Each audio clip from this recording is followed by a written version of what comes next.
Хәерле иртә, хөрмәтле коллегалар. Без Мөселман яшьләр форумына багышланган матбугат конференциясен башлап җибәрәбез һәм безнең бүгенге кунакларыбыз Илфар хәзрәт Хәсәнов, Татарстан мөфтиенең беренче урынбасары, Айгөл Ринат кызы Биктимирова, Татарстан Республикасы мөселманнары дини нәзаратының социаль үсеш бүлеге җитәкчесе. Илфар хәзрәт, беренче сорау сезгә. Мөфтиятның бүгенге көндә яшьләр белән эше бик системалы рәвештә алып барыла, проектларыгыз бик күп. Нәрсәгә игътибар итәсез? Кайсы мәсьәләләргә бигрәк тә аеруча зур игътибар бирәсез? Шул хакта сөйләп узыгызчы. Рахмәт. Аузу биллаһи минәш шайтанир раҗим. Бисмиллаһир рахманир рахим. Ассаламу алейкум ва рахматуллахи ва баракатух. Хәерле көн. Аллаһ Раббыбыз барчаларыбызга да шушы көннәрне хәерле, бәрәкәтле кылса иде. Яшьләр, яшүсмерләр ул безнең өммәтебезнең киләчәге булып тора. Мөфти хәзрәтебез һәм диния нәзарәте шушы яшьләргә карата булган сәясәткә бик олуг һәм мөһим игътибар җәлеп итеп тора. Аларны тәрбияләүдә. Безнең диния нәзарәтенең максаты хәзерге тотрыксыз вазгыятьтә әдәпле, гыйлемле, тәрбияле, актив булган һәм хәзерге замана һәм шулай ук башка халыкларга карата да игътибарлы, мәрхәмәтле булган шушы шәхесләрне, яшьләрне тәрбияләүгә безнең эшебез юнәлтелгән. Бу мәсьәләгә килгәндә без уйлыйбыз, диния нәзарәте, мөфти хәзрәтебез фақат Коръән, дин аша, дини белем аша ихтирамлы, мәрхәмәтле булган, шушы безнең дөньябызда яшәгән, башкаларга карата мәрхәмәтле булган шәхесләрне, яшьләрне фақат шушы дин юнәлешендә генә тәрбия кылып була дип. Һәм инде менә шушы төрле чаралар, диния нәзарәте тарафыннан уздырылган төрле чаралар һәм инде булдырылган төрле проектлар иншалла шуңа юнәлтелгән. Һәм инде үзегез белеп торасыз, безнең мөфти хәзрәтебез бик спортны сөючән, һәм инде беренче максат хәзерге вакытта ул да булса менә шушы яшьләрне спорт аша тәрбияләү. Ул да булса джиу-джитсу дисеңме, көрәшләр һәм башка төрле шушы менә спорт юнәлеше аша яшьләребезне берләштерергә ният кылу бит инде әйме. Һәм инде әлхәмдүлилләһ шулай ук бердәм кылып волонтерлык эшен алып бара алучы әйме. Ул да булса шушы хәрәкәтенә җәлеп итү дисеңме, хәзерге вакытта ул безнең Айгөл ханым 1000гә якын безнең үзебезнең яшь волонтерларыбыз бар. Төрле шушы чараларга без аларны хәзер Аллаһка шөкер юнәлтә алабыз, чакыра алабыз, җәлеп итеп тора алабыз. Шулай ук инде иң мөһим юнәлешләребездән, проектлардан әлбәттә ул дини белем, дини гыйлем яшьләребезгә җиткерү, өйрәтү. Бу ул да булса инде менә яшь егетләребез өчен Айман дип аталынган шулай бер проектыбыз бар. Анда яшь егетләребезне туплап, аларны кызыксындырган шушы сорауларны, мәсьәләләрне күтәреп, шуларны хәл итү дисеңме. Яшь килен дигән ул да булса мөслимә туташларыбыз өчен булдырылган шулай бер безнең бик күркәм генә чараларыбыз бар, юнәлтелгән. Шулай ук безнең шушы ачык лекториялар бар бит инде, аннан соң мөселман яшьләр форумы дисеңме, дискуссион майданчыклар барысы да менә шушы яшьләребезгә аларны берләштерү өчен әлхәмдүлилләһ булдырылган безнең чараларыбыз. Һәм шулай ук сәләтле яшьләрне сайлап алу өчен дә бит төрле безнең бәйгеләр уздырыла. Ул да булса яшь вагазчы, таян бер Аллага дигән шулай ук мөфти хәзрәтебезнең махсус стипендиялар да шуның өчен булдырылган. Шулай ук мөселман яшьләренә үзләренең социаль башлангычларын тормышка ашырга ярдәм итү өчен школа одноводния, чиста мәчет, ак кагазгә яңа тормыш дигән төрле шундый чаралар, проектларны без алып барабыз. Һәм инде Аллаһның рәхмәте белән менә шушы чаралар, шушы проектлар яшьләребезне берләштерүгә иншалла сәбәпче булыр дип уйлап торабыз. Һәм инде менә Алла бирса хәзер безнең Айгөл ханыбыз да сөйләп китер шушы мөселман яшьләребез форумы турында да.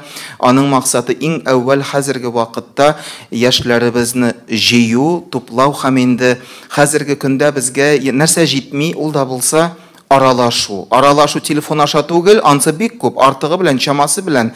Әмма менә күзгә күз карап, әйме үзеңнең шушы менә яшьтәшең белән очрашып, аралашу дисеңме, кызыксынырган төрле мәсьәләләрне күтәрү дисеңме, ул кызганычка каршы хәзерге көндә безгә бик җитми. Шуңа күрә төп максатлардан ул да булса яшьләребезне җыю, туплау, аларны таныштыру, шушы яшьләребез арасын ныгыту, дуслаштыру, шушы дин ягыннан инде кардәшлек мөнәсәбәтләрен булдыру Алла бирсә. Һәм инде безнең халкыбызда әйтеп тора бит, бер күрешү үзе бер гомер дип. Бер күрешү үзе бер гомер. Шуңа күрә менә аларны күрештереп, таныштырып, дуслаштырып Алла биргән булса, иншалла шушы ислам өммәтебезнең куәтләнүенә алар сәбәпче булыр дигән нияттә калабыз иншалла. Рәхмәт. Ойгөл, менә пресс-релизлардан күренгәнчә, икенче тапкыр сез егетләрне, кызларны аерым җыясыз икән.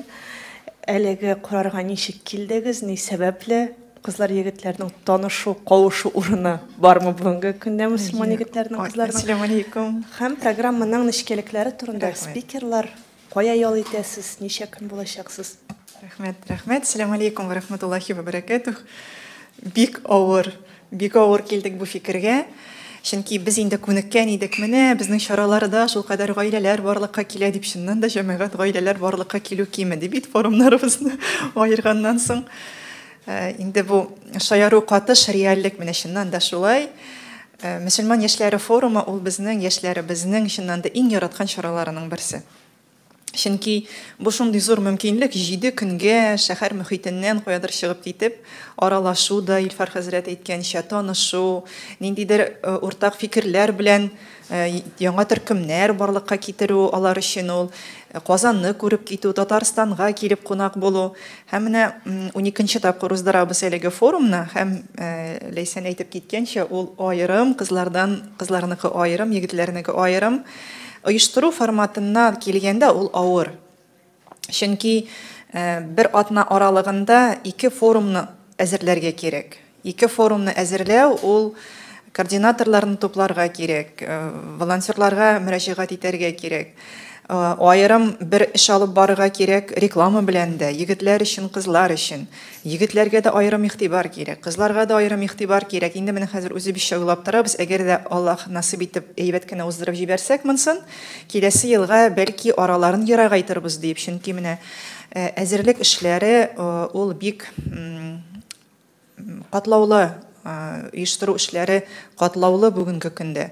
Чөнки яшьләребез дә, мәсәлән, регистрацияга игълан ясадык, ул теркәлде, билгеле бер тәртипләрне узып, вакыты килеп җитте, бу егетебез әйтә, яисә кызыбыз әйтә, Айгөл ханым, мин бара алмыйм. Оештырган, менә берәр 100 кешелек чара оештырган, яисә 50 кешелек чара оештырган кеше моны аңлый инде авырлыгын. Без хәзер яңадан игълан биреп, яңадан бу турыда сөйләп, тиеш булабыз әлеге санны тутарга, чөнки аның акчасы түләнгән, 100гә дип, мәсәлән, игълан бирелгән, аны тутырырга кирәк, аның хисабын тотарга кирәк җитәкчелек алдында. Шуңа күрә бүгенге көндә безнең менә берничә көн калып бара кызлар форумына. Һәм инде без 10 кызны җыясыбыз калды, бүгенге көндә безнең 90 мөслимәбез бар, Аллага шөкер, бу безнең өчен бик зур сан. Менә шушы калган көннәрдә инде менә мин әле эштән килдем, анда бер теркәлү бар иде. Шулай дип җыеп бетерербез дип уйлыйбыз, өметләнәбез һәм ниятлибез. Һәм инде егетләребезне аннары тагын бер атна эчендә шулай ук җыеп бетерергә планлаштырабыз. Кызлар белән егетләрне бүлү ни өчен шулай килеп чыкты соң? Шәригать ягыннан, әлбәттә, безнең Татарстанда барган яшьләр сәясәтен төрле төбәкләр күзәтә. Татарстан эчендә генә түгел, Россия күләмендә төрле төбәкләр безнең белән тәҗрибә уртаклаша, бездән өйрәнә, мин моны инде чын күңелемнән әйтә алам. Чөнки без үзебезнең дә башка шәһәрләргә барып, аларга чаралар уздырырга ярдәм иткәнебез бар. Һәм алар инде безнең социаль челтәрләрдә карап бара да, ни өчен сезнең кызларыгыз белән егетләрегез мөселман таләпләренә туры килмәгәнчә аралашасың. Ягъни алар бергә, мәсәлән, фильмнар карый, бергә дәресләрдә утыра. Һәм без шулай узган елгы җәйге форум вакытында Камил хәзрәт белән сөйләштек тә, менә шундый карарга килдек. Әйдәгез уздырып карыйбыз аерым, ничек булыр. Мин яшермим, кайбер кешеләр бик нык борчылдылар моның өчен, чөнки ул чыннан да егетләргә дә, кызларга да зур аралашу мөмкинлеге иде. Ләкин инде, әлхәмдүлилләh, безнең башка чараларыбыз бар, алар анда танышалар, аралашалар. Һәм менә бүгенге көндә мин гомумән пресс-конференцияга әзерләнгән вакытта, уйларым белән фикерләремне туплаган вакытта шундый сораудан башлармын дигән идем. Бүгенге көндә яшьләргә нәрсә җитми дип. Әйе, аларга аралашу җитми диде Илфар хәзрәт. Бүгенге көндә безнең кызларыбызга итәгатьле булу җитми. Егетләребезгә ир-ат була белү җитми. Бар бик сирәк 17 яшьтә дә бик акыллы булган яшьләр, 30 яшьтә дә акыл киреп җитмәгәннәре бар. Шуңа күрә заявка биреп теркәле уза башлагач, яшьләребезгә шундый яшь үзенчәлекләрен куйдык, 18 һәм 30. Әни өчен 17 яшьләрне алмыйсыз? Әни өчен 32-ләрне алмыйсыз? Дигән сораулар белән безгә мөрәҗәгать итә башладылар инде. Һәм без менә шушы үзенчәлекләрне истә тотып, форумнарның ел сайын темасын сайлыйбыз. Һәм инде кызларыбыз өчен Пәйгамбәребезнең саллаллаһу алейхи ва саллям хатыннары, аларның мөнәсәбәтләре хакында сөйләшәчәкбез. Без менә күп хатынлык турында сөйләшергә яратабыз бүгенге көндә. Кемдер тәнкыйтьли, кемдер хуплап кабул итә. Менә ул заманда нинди булган? Нинди булырга тиеш хатын-кыз өммәтебезнең анасы булыр өчен? Матери правоверных, ягъни өммәтебез аналары татарчага тәрҗемә итсәк. Без алар белән горурланабыз, без алардан үрнәк алабыз. Менә милләтебез аналары буларак без аларны ничек итеп кабул итәбез? Гайшә анабыз, мәсәлән, радиаллаху анха. Хадишә нинди хатын булган? Бай хатын, нинди ярлы егеткә үзе теләп мөрәҗәгать иткән, минем сиңа кияүгә чыгасым килә дип. Һәм бөтен булган байлыгын сарыф иткән шушы гаиләгә. Без бүгенге көндә нинди хатын-кызлар тәрбиялибез, нинди мөслимәләр тәрбиялибез? Менә шушы максаттан чыгып сайланды тема. Егетләрне әйтәбез, менә безнең оештыручылар арасында шундый сөйләшүләр бар. Кайбер егетләр, мәсәлән, тәкъдим ясарга өлгереп җитмәгән. Кызлар әзер, ләкин егет тәкъдим ясарга әзер түгел. Менә шундый төрле ситуациялар барлыкка килә. Һәм без алар өчен чын ирләрчә нык форум уздырырга планлаштырдык. Һәм шундый иттереп әзерләдек программаны да. Алар анда спорт белән дә шөгыльләнәчәк, алар анда төрле тренинглар узачак. Һәм менә ислам финанслары турында кичә генә без темабызны үзгәртергә мәҗбүр булдык. Чөнки остазыбыз кызганычка каршы килә алмаячак форумга. Алар сөйләшәчәкләр, нинди булырга тиеш ул ират. Ул тормышта килеп туган ситуацияларда үзен ничек тотарга тиеш. Алар чыгып китәчәкләр төнге походка, алар анда әзерләячәк үзләре кичке ашны. Алар анда төн чыгып икенче көнне генә әйләнеп кайтачаклар. Ягъни гайре табигый хәлләрдә иратлар үзләрен ничек тоталар. Һәм инде форумга теркәлүчеләр арасында шундый сораулар да була. Әти-әниләр безгә кай вакыт шалтырата. Бик телим, менә балам 18 яшь тула хәзер, 17 яшь, аңа 19, өйләндерергә кирәк. Кызлар белән сөйләшергә ояла. Менә шушы турыда да сез сөйләшәчәксезме форумда дип шундый сораулар бирәләр. Сөйләшмичә булмас инде, күрәсең, планга кермәгән булса да. Шуңа күрә менә бүгенге көн таләбе, бүгенге көн кадагында торган проблемалы сорау, ул да булса менә шушы ике аспект.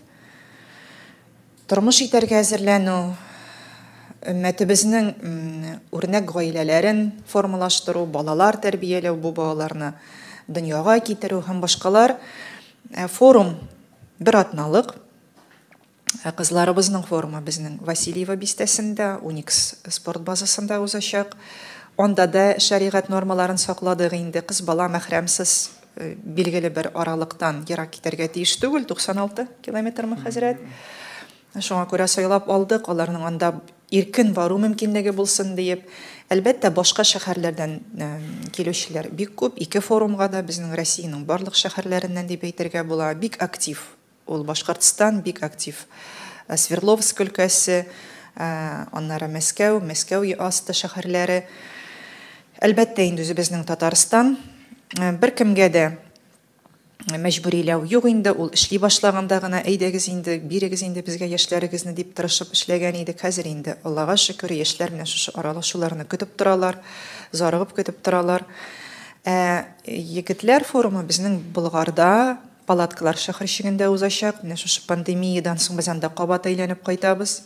Шушы Болгар тыюлыгындагы палаткаларны яңадан җанландыру максаты белән беренче ниятебез һәм икенчесе инде тагын да шул иратларыбызны гайре табигый хәлләргә кую. Менә палатка, менә сезгә бер карават, матрас, юрган, башка бер юк бит инде ул палаткаларда, әгәр күз алдына китерсәгез, Ләйсәннең практикасында иманда шунда ук ниләре дә, бөҗәкләре дә йөри, шунда ук ширкиләре дә, менә шундый ситуациядә, шундый шартларда яшәячәк.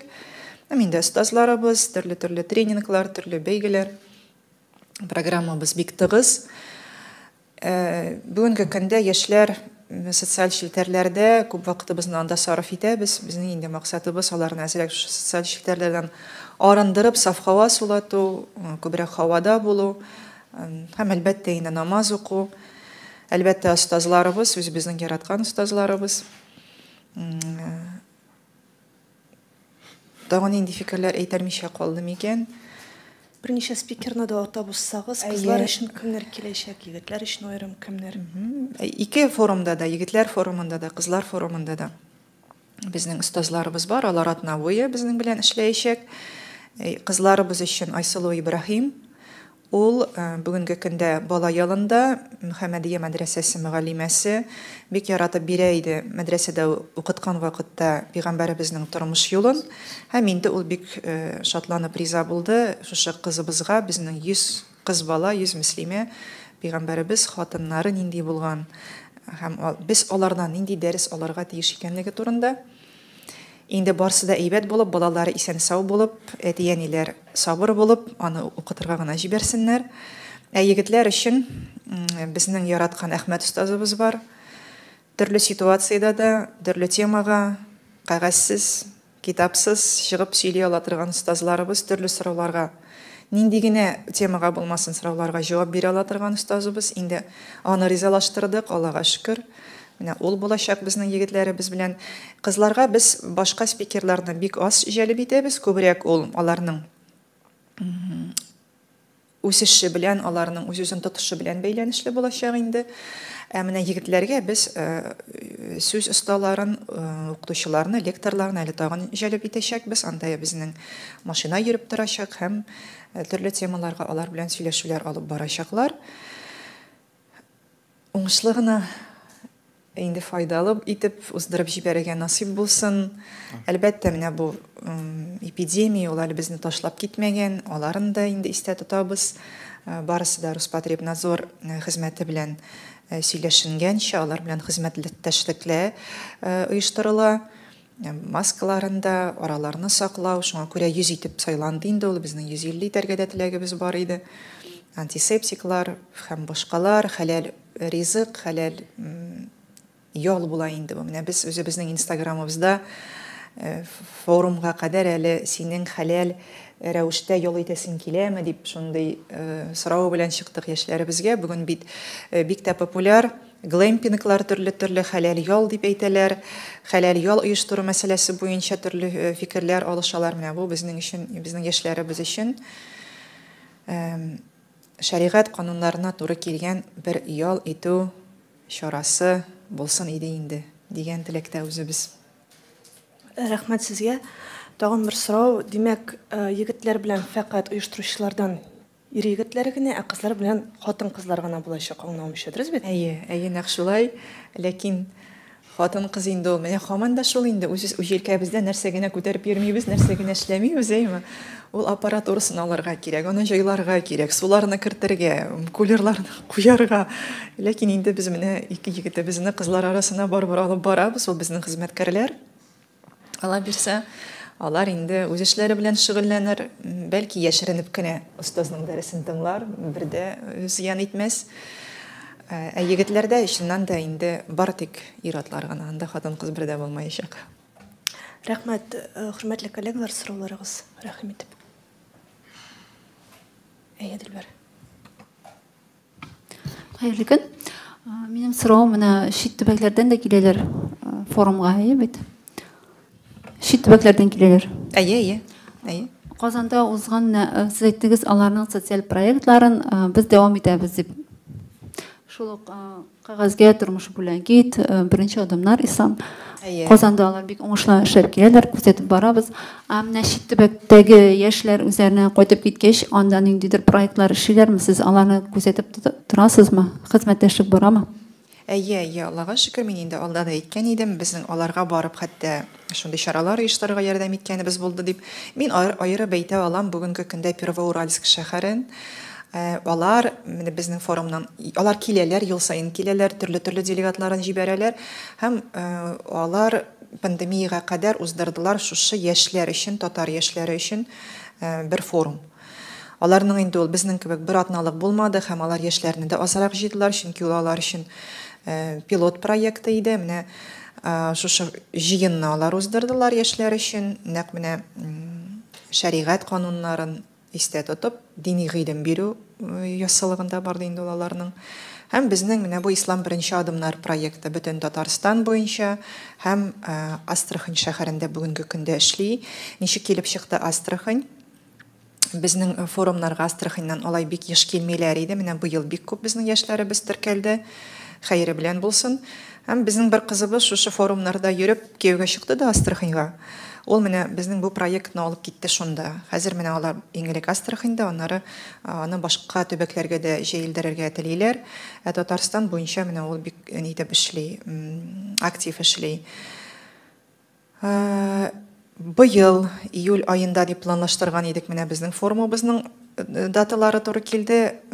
Свердловск өлкәсендә тагын бер чараны шулай безнең тәҗрибәне кулланып, безне кунакка чакырып уздырырга ниятлиләр. Менә ничек барып чыгар, әлегә инде теге тумаган тайның билен сындырасым килми. Бездә үзебездә әзерләнгән вакытта барбер башка форумнар ничек уза. Без бик яратабыз, мәсәлән, утро форумын, сезнең ишеткәнегез бардыр. Алар нинди чараларны уздыралар, алар нинди ысуллар кулланалар. Үзебездә өйрәнәбез, без генә теге гыйлем таратып яталар дигән фикер калмасын инде. Без генә өйрәтеп ятабыз дигән. Үзебездә өйрәнәбез. Әйе, без һәрбер форум узганнан соң, һәрбер чара узганнан соң оештыручылар белән, ярдәмчеләр белән җыелып фидбек эшлибез. Ул, ягъни хаталар өстендә эш. Һәрбер кеше язып бара, кайда анда килеп чыкмаган нәрсә. Сез безнең Забек турында ишеткәнсездер инде. Без бит быел беренче тапкыр масса күләм йөгерү ярышы уздырдык. Трайл дип атала, урман эчендә. Беренче тапкыр шундый күп ниләр инде, нәрсә диләр әле, инсайтлар алдык үзебезгә. Форум инде өйрәнелгән, ала бирсә. Башка кешеләр дә бу инде Дилбәрнең соравына кире кайтып, мин бит инде сөйли башласам туктый белмим җәмәгать. Дилбәр соравына кире кайтып, инде башка төбәкләр тагын безгә шулай кушылыр дип өметләнәбез. Тагын сорауларыгыз. Рәхмәт. Агентство Татмедиа, Альбина Патрушина. Агуля Ринатовна, вот вам вопрос. Вот один из стартапов социальных «Подари бумаги жизнь» по сбору макулатуры в пользу тяжелых больных детей. Сколько деток вы опекаете? Какого рода помощь? Может быть, вы даже собираете деньги на какие-то операции? Расскажите, пожалуйста, подробнее. Наверняка у вас и пожилые люди есть, которых вы опекаете. Да, спасибо большое за вопрос. «Подари бумаги жизни» на самом деле это пожелание наших молодых людей, которые изъявили желание, подсказали нам это. И мы я уже точно не помню, 4 года подряд, что ли, проводим. И был такой момент, когда сначала было очень много макулатуры. Мы сдавали и просто деньги отдавали благотворительному фонду «Закат». А потом был такой момент, нет бумаги. Удивились, думаем, почему люди газеты не читают. Очень много газет и журналы приносят. А потом появился такой момент, начали какие-то книги приносить. Старые книги. А книги, они тяжелые. Мы опять пошли на прибыль, да, можно сказать, если пользоваться экономическими терминами. И мы собираем небольшие деньги. Бумага, она же дешевая. Кое-как мы нашли по 10 рублей, и то нам пришлось... как это называется, сортировать бумагу. ватман, глянцевая бумага, бумага А4. Мы опять своих, вот Ильфар Хазрат сказал про волонтерское движение, собрали своих волонтеров, начали перебирать эту бумагу, и в итоге мы за 10 рублей даже эту бумагу не смогли сдать. И эти деньги мы сдаем просто в фонд, благотворительный фонд, а они уже сами распределяют. Я не могу сказать, что у нас есть подопечные, которым мы помогаем только за счет этой бумаги, но они используют эту бумагу уже, используют эти деньги на лечение этих больных. Конечно же, мы отдаем и садака. У нас бывают такие ребята, которые, например, видят одного ребенка и между собой, вот аймановцы, у нас есть ребята, после проекта они создали такую сильную команду, дружную, крепкую команду. И вот эти вот ребята так тоже помогают этим больным, а вот конкретно человека я назвать не могу. Деньги небольшие, но все-таки уж стараемся хоть копейки таким образом помогать. Еще вопросы? Татаринформ. Хайырлы Татаринформ, Гүлзия Ибрахимова. Неше төбәктән катнашучылар килә һәм монда күрүемчә чит илдән дә катнашучылар бар, әйеме? Германиядән дә килгән. Ул кызлар арасындамы, ир егетләр арасында? Егетләр арасында. Ул татар егете, Германиядән килгән егет, татар егете. Инде барсы да җайлы булса, менә без аның әле бүгенге көндә иптәшендә чакырабыз кызлар форумында катнашырга, нигәдер ул үзе генә теркәле узган. Мин санамадым дөресен генә әйткәндә ничә төбәк. Анда пресс-релизда барсы да язылган, Рима Рима. Менә бүгенге көндә без сөйләшүләр алып барабыз Кыргызстан Бишкек шәһәре белән. Анда безнең кызлар форумына килергә теләк белдерүчеләр менә кичә генә теркәле уздылар. Хәзер без сөйләшәбез, ничек килеп җитәргә, билетлар. Аннары безнең бар чит ил студентлары, аларны инде без монда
Мәчетләрдә калдыру эшен алып барасызмы? Аларда ничектер теге сайлап алып яңадан эш тәкъдим итү шундый мисаллары бармы?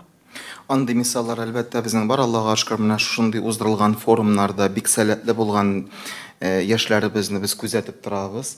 Һәм инде аларны әлбәттә үзебезнең иң әүвәл белемнәрен дәвам итү өчен үзебезнең шушы ислам уку йортларына да җәлеп итү шундый юнәлеше бар, Аллаһка шөкер.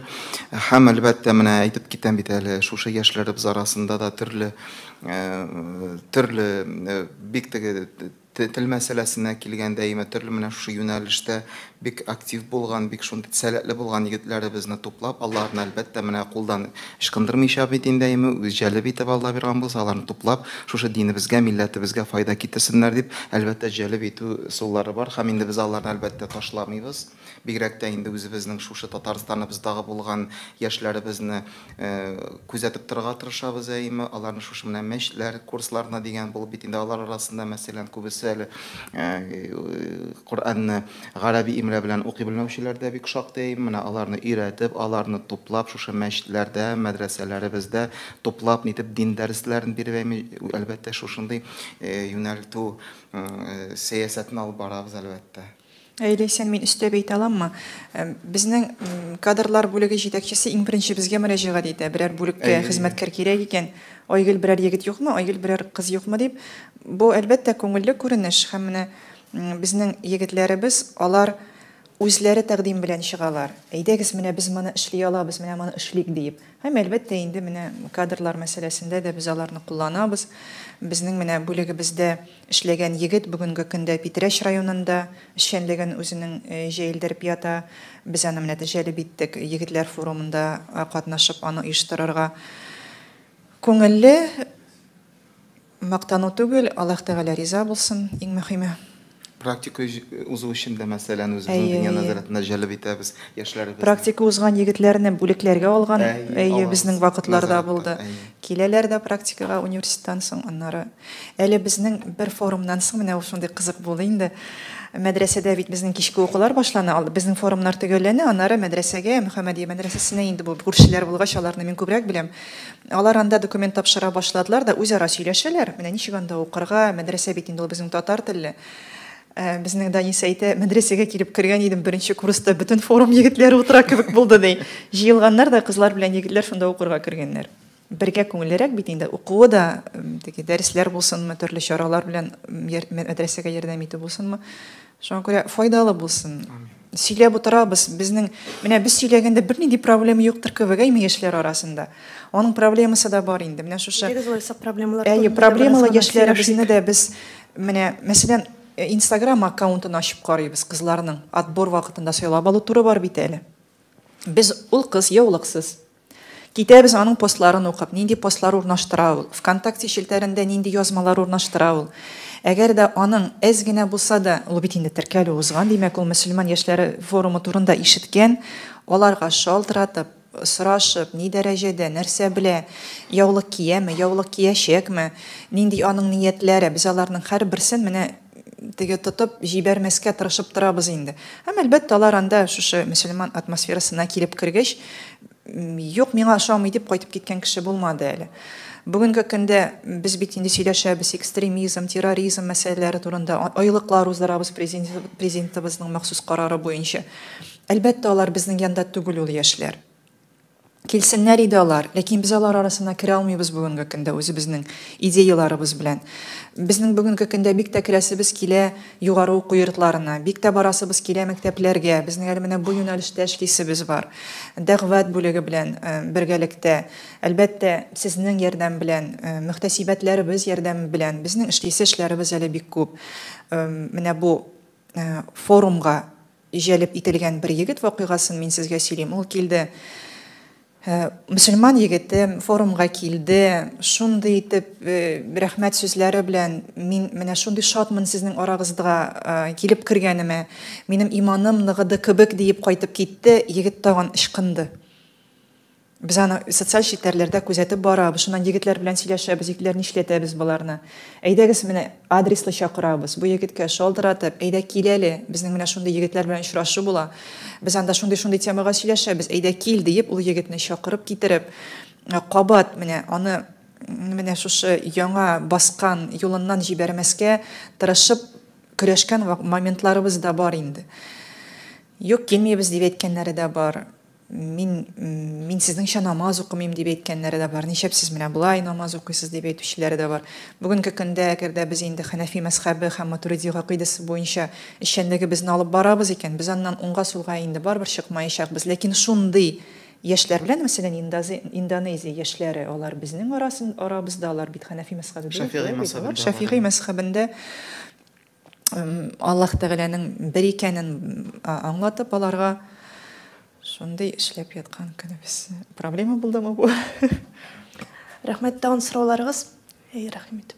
Менә мәсәлән кызлар арасында дип әйтәгәйме, диндә ерак булган, менә сез бит карап барабыз дидегез Instagram битләрендә, ул бит инде күренә, аның ни дәрәҗәдә менә диндә булуы, нинди тормыш рәвеш алып баруы. Менә шундый үрнәк бармы кызлар арасында, ул шулай ерак булып, менә дингә күчү, бәлки хиджаб киюме? Шундый үрнәкләр форумнан соң. Әйе, андыйлар бар, Аллага шөкер, алар күп. Ләкин менә бик яңа гына бер шундый очрак, рус милләтеннән булган кыз, ул безнең күреп алган да чиста мәчет акциясын. Килде инде шушы яшьләр арасына. Мәчеттә бит инде ул. Һәм шуннан ирәнеп, кызыксынып, ул кыз килде безнең Ислам беренче адымнар мәктәбенә. Катнашты яшь килен проектында. Шул кыз инде бу рус милләтеннән булган. Һәм улай аның әбисе татар булган, димәк, аның инде гомумән яшьләр барысы да адәм баласы бу дөньяга фитри иман белән дөньяга килә. Ул кайчан да булса бер уяначак, ләкин соңга гына калмаска иде. Һәм менә ул кыз бала инде яшь килен проектыннан соң кереп, мин инде озын итәкләр кия башладым, кысканы кимим дип әйтеп, намазларына менә өйрәнеп килә. Үзе һаман безнең арада. Без бит инде яшь килен проектның татар традицияларын пропагандалау максатыннан оештырдык. Менә нинди булган безнең татарларыбызда элеккеге заманнарда гаилә кору, ничек итеп гаилә корырга әзерләнгәннәр, ничек итеп бала тапканнар, алар бала тапканнан соң нинди традицияларыбыз булган. Һәм әлбәттә шәригатьне бергә кушып.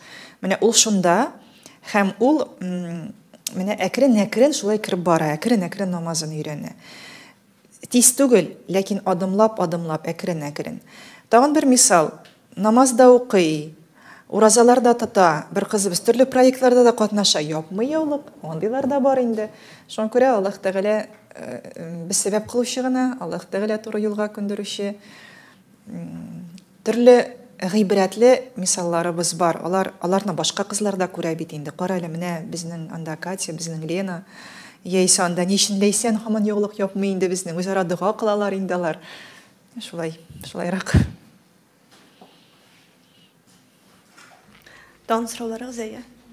Менә кызлар өчен мөселманнарның аналары темасына багышланган дидегез форумна.